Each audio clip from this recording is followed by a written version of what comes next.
Alright, so like the video cut off, I had to free up a little bit of space. But anyway, I'm gonna go more into detail about who's over there and who's supposed to be over there. Alright, let me see what other precept I want to pull.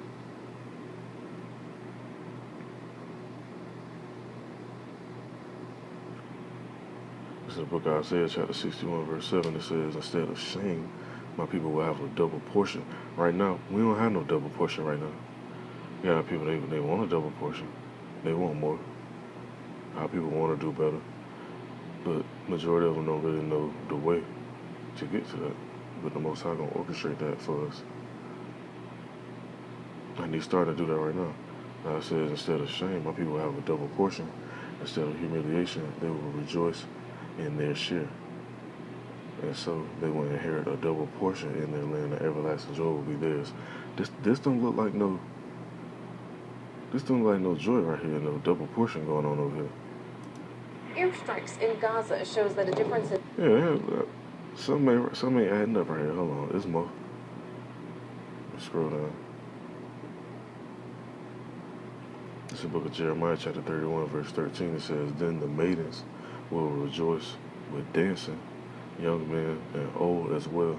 I will turn their mourning into joy and give them comfort and joyful sorrow. These motherfuckers real uncomfortable right now over there because of this. The faith can result in violence. Dozens have been injured in Jerusalem. They don't look comfortable right there. Look at this, man. A bunch of chaos going on. So that's how you can pinpoint who is really who. Just by these basic scriptures right here, man. When we read on some more, this is the book of Jeremiah, chapter 33, verse 11. It says, the sounds of joy and gladness, the voices of the bride and bridegroom, and the voices of those bringing thank offerings into the house of Yahweh. Give thanks to the Lord of hosts, for the Lord is good. His loving devotion endures forever, for I will restore the land from captivity as in former times, says Yahweh. This hasn't happened yet. Look at this. They still got the shit all fenced off. Got borders. Now they got certain passports you got to get in and out. Got the IDF running AWOL over there.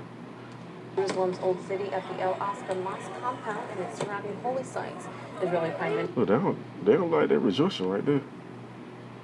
No, let me scroll down some more. There's more precepts. Let's see what I want to pull. And I'm going to go back into the book of Acts in a minute. That's the main thing I want to get into.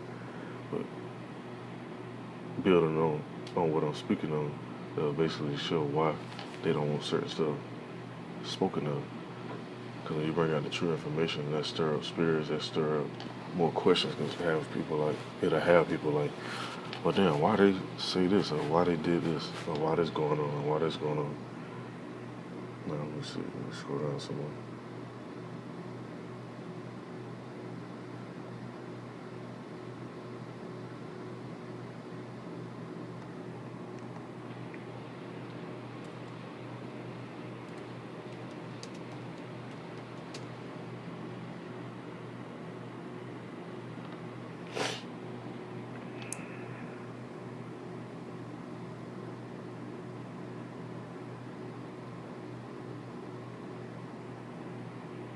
Okay, this is the one to put the icing on the cake, then I'll let the video play some more. Now, this is the book of Jeremiah, chapter 29, verse 14. It says, I will be found of you. I will be fond of you, says the Lord Yahweh, and I will return away your captivity. Right now, we still technically in captivity, no matter how much money you make over here in fucking Babylon. You can have all type of goodies and all type of other stuff, but you still got to go to Esau, get your passports, get your IDs, get your housing, the money that you spend, they own it. The list goes on, man. You still got your social security. Hey, you name it, they run it. So you're still up under them. Now it says, and I will turn away your captivity, and I will gather you from all nations, because our people have been scattered in all nations, whether it be in Canada, the U.S., South America, Europe, Great Britain, Poland, Ireland, Scotland, Russia, China, Japan, wherever. Our people have been scattered all over the world. It says, and from all the places whither I have driven you, said the Lord, and I will bring you again to the place whence I caused you to be carried away captive. This hasn't happened yet. Now they try to put this stamp on there and say, that's them. But that's Amalek. They from the house of Amalek. And then you got this one precept. I'll say I was gonna let that be the icing on the cake. That was icing on the cake. Here go the candles right here. Hold on.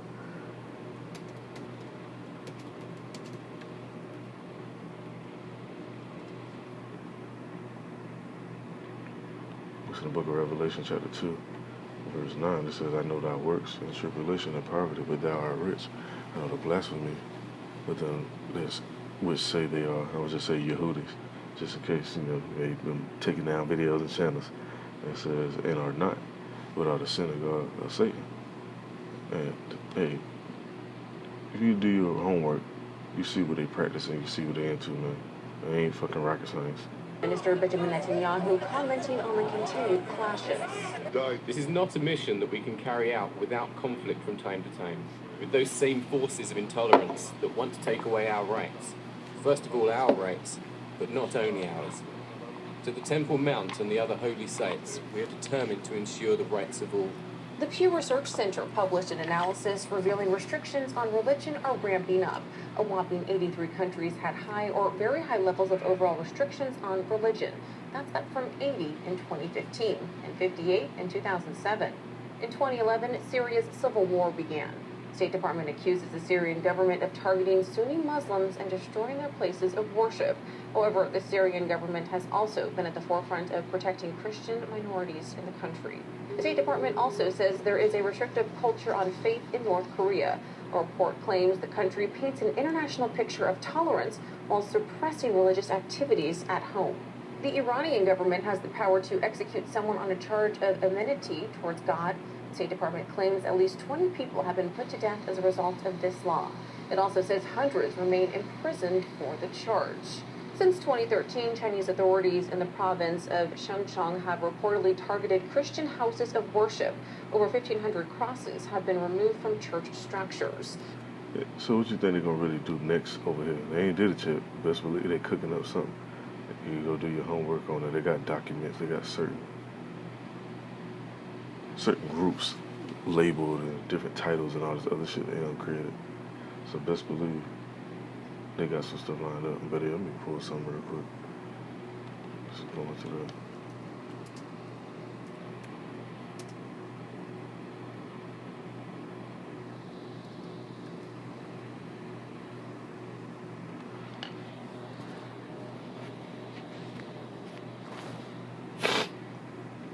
This is the book of Luke, chapter 21.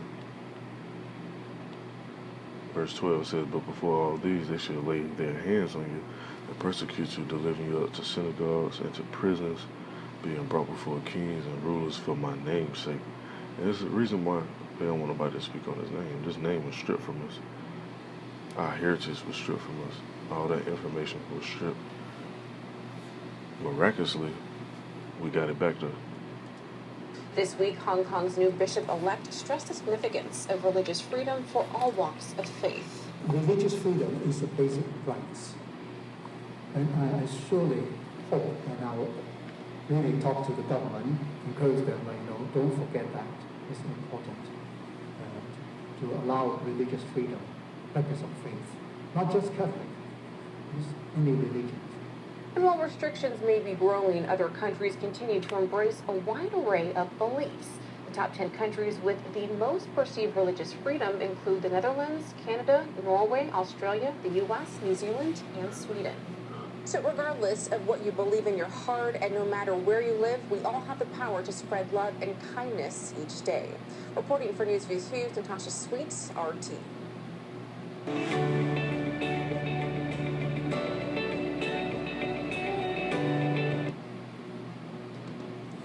Joining me now are Dr. Norman Freed, author of Reclaiming Humanity, and professor of religious studies at Columbia University, and Austin Ruse, author of Under Siege, No Finer Time to Be a Faithful Catholic. Thank you so much for joining me. Delighted. Thank you. I want to start off, obviously, I want to go with you, author. I want to start by talking about this recent conflict which happened between Israel and Palestine. And it was quite contentious even here in the United States in the debate. I was actually surprised to see the major defenders of Israel were overwhelmingly Republicans and even those of Christians, while those of the Jewish faith were more pro-Palestinian, especially if they were in the Democratic Party. Are we seeing a change in this dynamic, do you think, of pro-Israel supporters And what could that mean for the future of Israel? Well, I'll tell you what, the number one group of supporters, I would say anywhere in the world for the state of Israel, are largely American evangelicals. And they are supportive of Israel largely for theological reasons. That this is where Jesus will return, that there's a biblical command to love Israel.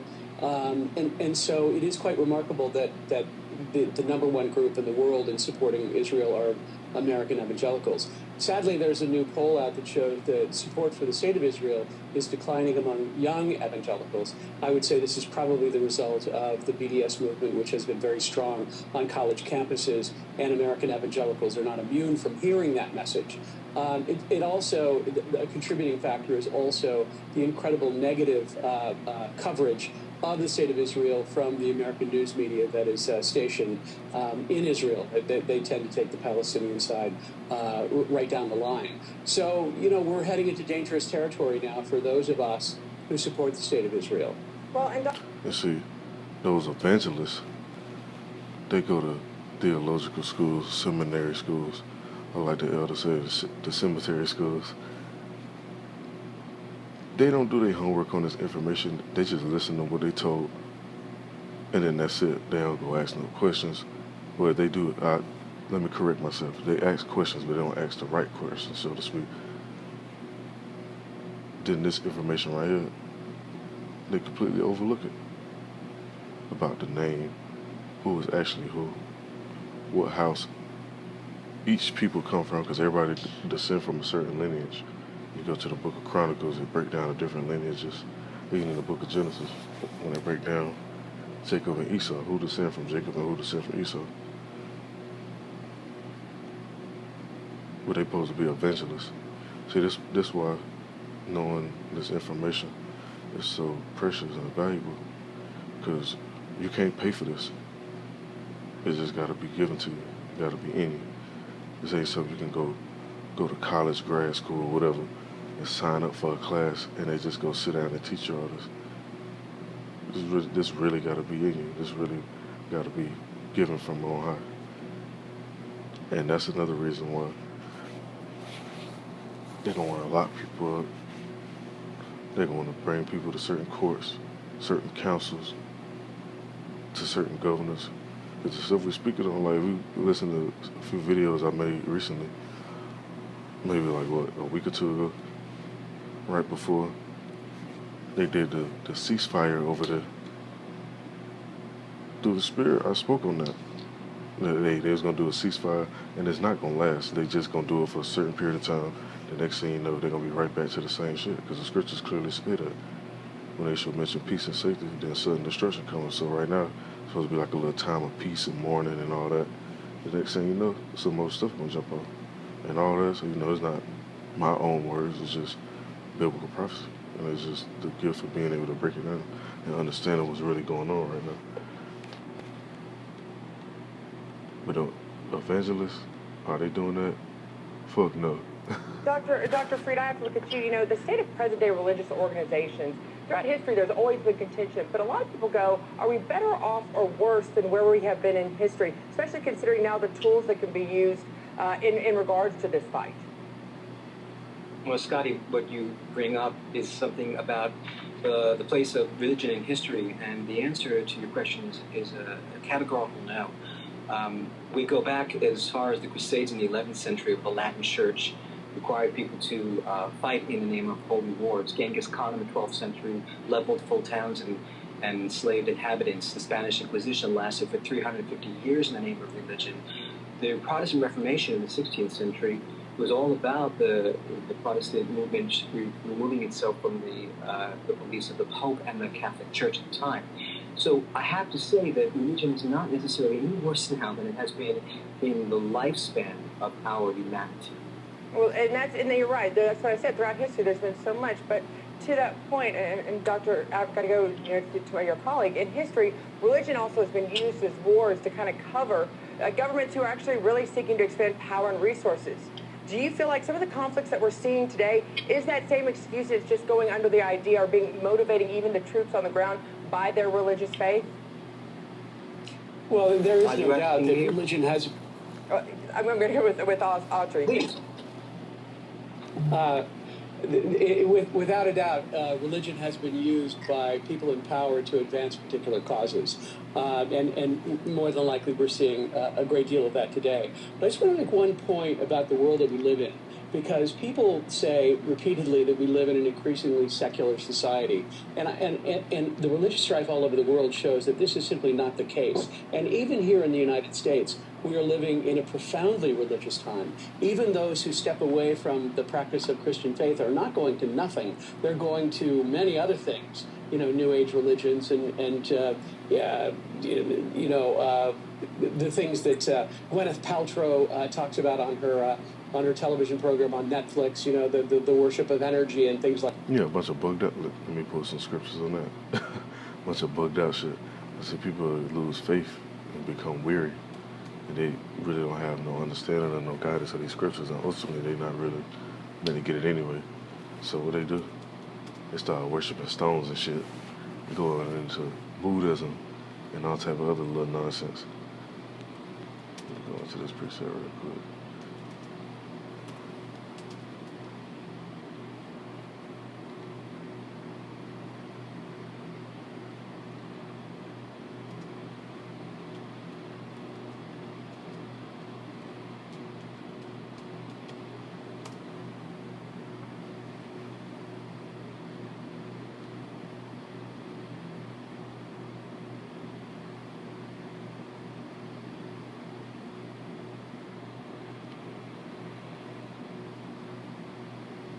One minute up, and for some reason now my laptop want to load up a little slow.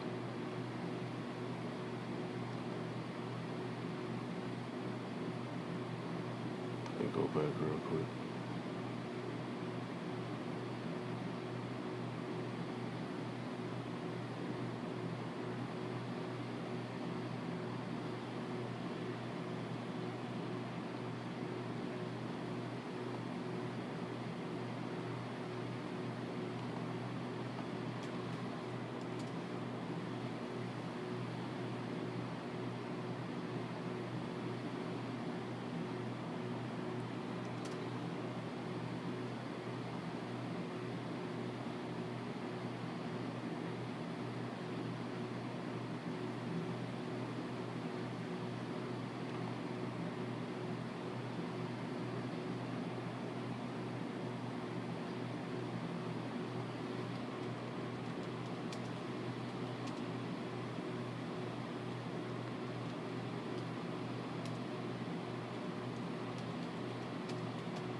All right, here we go. This is the book of Hebrews. Book of Hebrews, chapter 13. Let's see, verse 9. And this is basically what this guy talking about right here, but people get carried away with this. It says, be not carried about with diverse and strange doctrines. Now, worshiping the universe, that's a strange doctrine. When the Most High literally created the universe, and the scriptures clearly say, seek who made the stars. You got people into this astrology shit so heavy. Like, I remember I tried to talk to a few women, and they wouldn't talk to me because of my fucking zodiac sign. That's bugged out. But you have people that be into stuff like that. Different zodiacs, stones and shit. That Reiki stuff, whatever that stuff called. Worshiping Shiva and Kali and all the Hinduism and the Buddhism, all these different little doctrines. That says, be not carried about with diverse and strange doctrines, for it is a good thing that the heart be established with grace, not with meats, which have not profited them. They have been occupied therein. When we're talking about meats, it's just talking about the substance of the scriptures, so to speak, not actual food. Because when you really dive into these words and you apply them to your life, it feeds you just like food. You be full. You be more full of life, full of energy. You be shining. People look at you, they notice something. They like, there gotta be something to this person that they want to know what you know. And so on and so on. But then you start getting into these strange and diverse doctrines. You be looking all bugged out. You start doing stuff that don't really profit you. It's not beneficial for others as well, because it become more of a selfish thing. Like a lot of those different doctrines, people charge for it. or you want to come to a class, you got to sign up for this class. Or if you want to learn this information, you got to sign up and buy this book or buy this information. Hey, this stuff right here free. Ain't no ads, no gimmicks. Nigga ain't begging for no ties and none of that.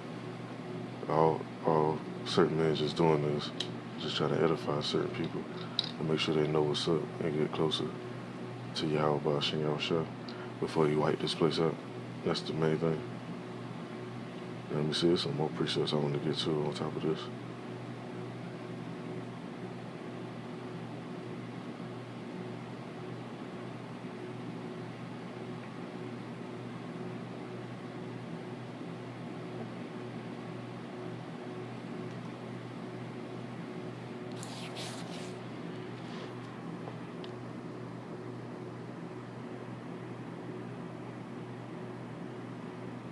Now it's back in the thing about the meats. Now it says, this in the book of Ephesians, chapter 4, verse 14, it says that we henceforth be no more children, tossed to and fro. Because when you're young, age-wise, you can't eat certain stuff, as well as information. When you're young and still really gaining that knowledge and wisdom, certain stuff ain't gonna sit right with you. As you become older and get more experience, it sit right. And you'll be able to discern, like, just say, for example, you eat some fish or something that got a bunch of bones in there. You know how to separate the meat from the bones. It's the same thing with these scriptures. You know how to do your homework. You know how to break down the different languages, whether it be in Latin, Greek, or the Hebrew, or if you speak in other different tongues. You know how to discern who really telling the truth, who not, what's valuable information and what's not no valuable information, and so on. Now it says, tossed to and fro and carried about with every wind of doctrine. You hear somebody telling you, oh yeah, that Buddha stuff, it's just all about peace and such and such and such. And you really do your homework into that, the rabbit hole go way deeper. You just leave it at that. You hear the stuff about the Hinduism and all that. Oh yeah, you just got the God of creation and the God of destruction. Or you got it's some other little madness. They got different deities they worship. Got the elephant god and the fucking monkey god and the cow god and all this different stuff, man. But when you do your homework on it, it's mentioned in the scriptures that they was doing the same stuff back then. And what happened to them back then? Now it says by the sleight of man and cunning craftiness, whereby they lie in wait to deceive. And all that stuff is real deceptive. I'm gonna let this play some more, and I'm gonna pull the last little bit of this, and I'll end this up. Like that. So in answer to your question, yes, religion has been used by nefarious characters to advance particular political agendas. There's no question about that. But I would also point out that even when you look at something like the Inquisition or the Crusades, nothing compares to what has happened in the last 100 years. The 20th century was the bloodiest century for martyrs of the Christian faith of any previous century, and it has continued into the present day. Well, and that's something that a lot of people don't think of, because you look around